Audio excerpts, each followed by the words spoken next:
बेटा MCQ number 13 में कह रहा है limit X goes to C F of X exist only if.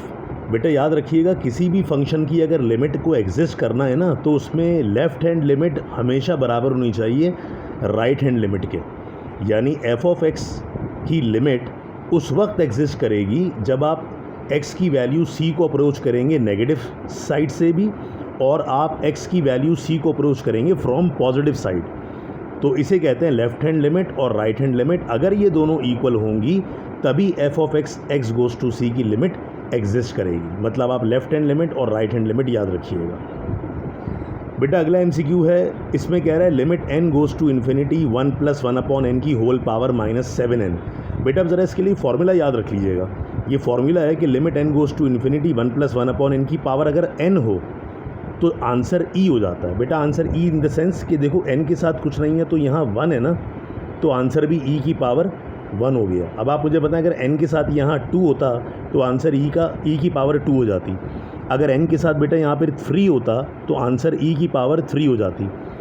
बेटा अगर n के साथ यहाँ -7 हो तो आंसर e की पावर -7। यानी आप ये बात याद रखिएगा कि ये जो पूरी वैल्यू है बेटा, ये जो पूरी वैल्यू है, इस पूरी वैल्यू का मतलब ही होता है एक्सपोनेंशियल कांस्टेंट e।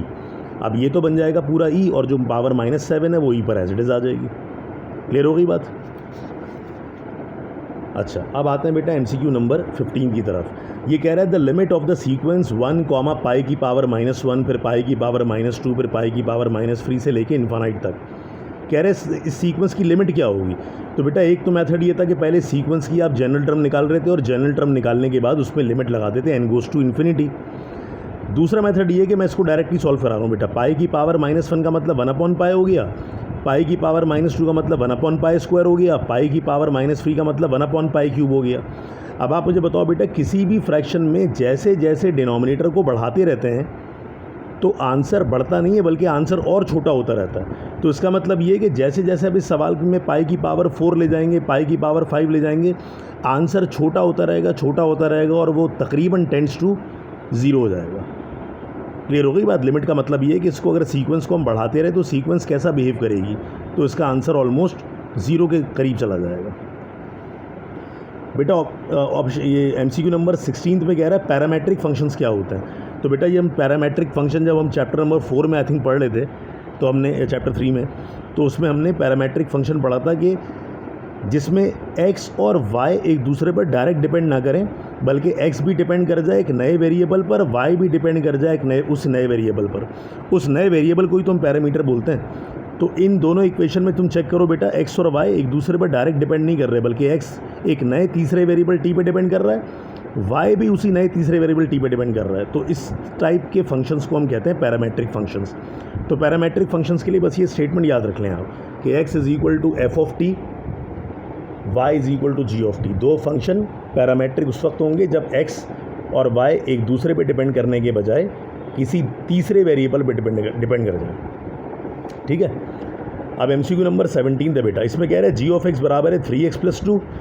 कह रहे हैं अगर g of f of x बराबर x के है तो फाइंड f ऑफ 2 मालूम करें। बेटा सबसे पहले हमने क्या किया, g of f of x बराबर x के जैसा सवाल दिया हुआ था वही लिख दिया।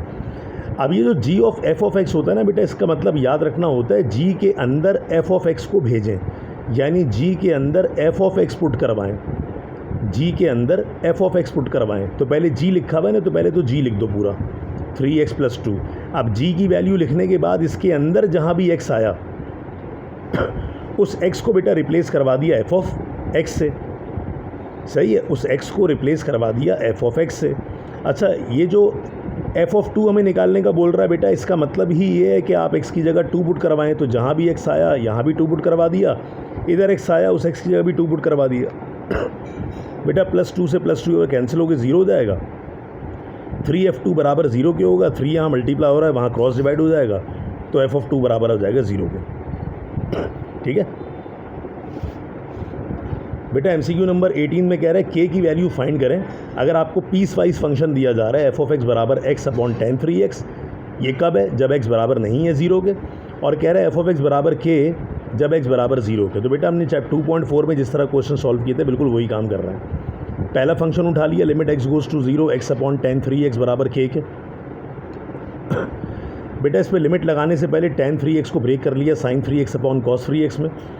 जो cos 3x बेटा सबसे नीचे डिवाइड हो रहा है पलट के जाएगा सबसे ऊपर, तो ये बन जाएगा x dot cos 3x upon sin 3x। बेटा अब अगले स्टेप में जो सबसे ऊपर लिखा हुआ है x, इसको मैं पलट के सबसे नीचे भेज रहा हूँ sin 3x, क्योंकि मुझे पता है अगर मैं आपसे बोलूँ इस x को वापस भेजें आप, तो ये वापस पलट के ऊपर ही जाएगा, मतलब इधर ही आ जाएगा। तो इस x को सबसे नीचे भेज दिया, क्योंकि हम इस पर थ्योरम लगाने जा रहे हैं बेटा। आपको पता है जो कुछ साइन के साथ एंगल में ऊपर हो, अगर वही चीज़ पूरी नीचे हो तो उसकी लिमिट लगती है इसकी पूरी वैल्यू 1 हो जाती है।